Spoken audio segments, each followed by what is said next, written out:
Praise lord. ప్రభు అయిన యేసు నామములో అందరి కొందరంలో ఈ దినం దేవుని వాక్యంలో నుంచి కొరింథీయులకు రాసిన మొదటి పత్రిక 10వ అధ్యాయం 5వ వచనం. అయితే వారిలో ఎక్కువ మంది దేవునికి ఇష్టలుగా ఉండకపోయిరి గనుక అరణ్యంలో సంహరింపబడిరి. వారు ఆశించిన ప్రకారం మనం చెడ్డవాటిని ఆశింపకున్నట్లు ఈ సంగతులు మనకు దృష్టాంతములుగా ఉన్నవి. ప్రభునందు ప్రియమైన వారులారా, ఇక్కడ ఒక అపొస్తలుడైన పౌలు కొరింథీయులకు రాసిన పత్రికలో 10వ అధ్యాయంలో ఒక మాట రాస్తున్నాడు. ఏమనంటే, వారిలో ఎక్కువ మంది దేవునికి ఇష్టలుగా ఉండకపోయిరి. అంటే మనమంతా కూడా దేవునికి ఇష్టంగా ఉండొద్దు అనే ఉద్దేశం అయితే కాదు కదా. ఇది మనము వారి వలె ఉండొద్దు అంటే దేవునికి ఇష్టంగా ఉండాలని రాయబడ్డమాట. దేవునికి ఇష్టంగా ఉండాలంటే ఏంది? ఎబ్రీ 11:6 వచనంలో విశ్వాసము లేకుండా దేవునికి ఇష్టడైనట అసాధ్యము అని రాయబడ్డది. మనము విశ్వాసంలో ఉండాలి అని దేవుని యొక్క కోరిక. విశ్వాసం ఎట్లొస్తుంది అని బైబిల్ చెప్తే, వినుట వలన విశ్వాసము కలుగును అని రాయబడ్డది. వినుట ఏమిటి? ఏం వినాలి? క్రీస్తును గూర్చిన వార్త. దేవుని వాక్యము వినడంలో విశ్వాసం పెరుగుతుంది. మనం వాక్యాలన్నీ పెడచెవిన పెడతాం. ఏదో చెప్పేటోళ్ళు చెప్తారు, వింటాం లేకుట్లేదు అని అనుకుంటాం. కానీ మనస్ఫూర్తిగా దేవుని వాక్యం వినాలి.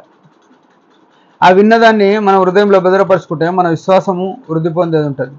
అయితే మత్తయి సువార్తలో ఒక మాట రాసింది, ప్రభువా ప్రభు అని పిలిచేవాడు పరలోక రాజ్యం రాడు కానీ తండ్రి చిత్త ప్రకారం చేయవాడే పరలోకం వచ్చును. ఇక్కడ రాయబడిన మాట అదే. ఆయనకి ఇష్టంగా ఉండడానికి మనం ఏం చేయాలా? యేసు ప్రభుకు ఇష్టంగా మనం ఉండాలి. అందరూ యేసు ప్రభుని ఇష్టపడుతున్నామని చెప్పేటోళ్ళు చాలామంది, ప్రభు అంటే నాకు ఇష్టం, దేవుడు అంటే నాకు ఇష్టం అని చెప్తాం. కానీ ఆయన మనల్ని ఇష్టపడడం అనేది చాలా శ్రేష్టకరమైన మాట. ప్రపంచంలో అందరు దేవుడు దేవుడు అంటూనే ఉంటారు. దేవుడు తెలిసినోడు దేవుడే అంటాడు, తెలియనోడు దేవుడు అంటాడు, నరాంతకుడు దేవుడే అంటాడు, వ్యభిచారిగిన దేవుడే అంటాడు, దేవుడు నాకు ఇట్లా చేసిండు అంటాడు, లేకుంటే దేవుడు నాకు ఇట్లా అయింది అంటని చెప్తాడు, దేవుని మీద నిందలేస్తుంటాడు. కానీ దేవుని చేత ఎవరు ఈయన నాకు ఇష్టం అని చెప్తారు అని ఆలోచన చేస్తే, తండ్రి చిత్తం ప్రకారం చేయవాడే.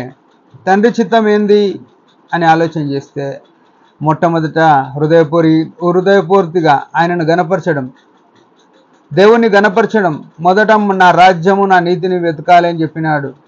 మన జీవితంలో ప్రప్రథమంగా ప్రతి పరిస్థితిలో కూడా, కష్టంలో, నిందలో, నిట్టూర్పులో, దుఃఖములో, యాతనలో కూడా యేసు ప్రభువే మనకు ప్రథముడై ఉన్నాడా? అంటే నా మొదటి స్థితి అంటే నేను మొదట కనిపెట్టేది, నేను మొదట మైనపరిచేది, నేను మొదట దేని గురించి వెతుకుతాను అంటే ప్రభు గురించి అని నేను చెప్పేవారమైనామా? విలాప వాక్యంలో ఉంది, రేయి మొదటి జామున లేచి నీ పిల్లల కొరకు, పసిపిల్లల కొరకు నీ ప్రార్థన చేయనుంది. మనము దేవుణ్ణి మొట్టమొదట వెతికే అనుభవం మనకుందా? ఎప్పుడు లేచినా, ఎప్పుడు కలుసుకున్నా యేసు ప్రభు లేకుండా మనం జీవిస్తున్నామా? అది మనం ఆలోచన చేసుకోవాలి. ఆయనకి ఇష్టంగా ఉండాలంటే మొట్టమొదటి అది తనని ఎవరైతే, యోహాను సువార్త 4:24 రాసింది ఏమనంటే, యథార్థముగా ఆరాధించేవారు కావాలని తండ్రి కోరుచున్నాడు అని అంటున్నాడు. మనం యథార్థమైన జీవితం కలిగి ఆయనను మహిమపరిస్తే ఆయన మనల్ని కోరుకుంటాడు, మనల్ని ఇష్టపడతాడు. మనం ఆయనను మహిమపరచకుండా, ఆయన యొక్క మహిమ కొరకు మనం జీవించకుండా, ఆయనను గణపరిచే విషయంలో దూరంగా ఉండి ఎట్లా మనల్ని ఇష్టపడతాడు? మనం ఆయనను మహిమపరచడమే మొట్టమొదటి జీవితం. మన జీవితంలో తొలిమెట్టు. మన జీవితంలో ప్రతి పరిస్థితిలో కూడా యేసు ప్రభువు మహిమ పొందినట్లుగా మనం ప్రవర్తన కలిగి ఉన్నామా? ఆదివారం వస్తే ఒక రకము, సోమవారం నుంచి శనివారం వరకు ఒక రకం బతికేటోళ్ళు ఆయనను మహిమపరిచినట్టు కాదు కదా. ఆయన మహిమ కొరకు ఉండడం అంటే ఏ పరిస్థితి అన్నారు ఉండే, ఆదివారం ఎట్లా ఉన్నావో తిరిగి శనివారం వరకు అట్నే ఉండడమే. అనుక్షణం, ప్రతి దినము, ప్రతి పరిస్థితిలో ఆయన మహిమ కొరకు ఉన్నామా? మనము బైబిల్ గ్రంథంలో చూడగలిగితే 2 విషయాలు ఉంటాయి. మొర్దెకై అనే వ్యక్తి దినదినము పరిశుద్ధతను కాపాడుకుంటున్నాడు, ఆమానుకు మొక్కలేదు. ఎంత విచిత్రం చూడండి. ఆదికాండంలో 39వ అధ్యాయంలో చూస్తే దినదినము పోతిఫర్ భార్య వచ్చి యోసేపును అపవిత్రపరచడానికి చూస్తే ఆయన తప్పించుకున్నాడు. మనకు దినదినము వచ్చే పరిస్థితులు ఏమున్నాయి? మనం దినదినము దేవునికి ఇంపుగా ఇష్టంగా బతుకుతున్నాం. మనల్ని మనం పరిశీలన చేసుకొని ఆయనను ఆరాధించే వారమై ఉందాం. దేవుడి మాట దీవించును గాక. చిన్న ప్రార్థన. పరమ తండ్రి యేసు ప్రభు నామములో వందనాలు.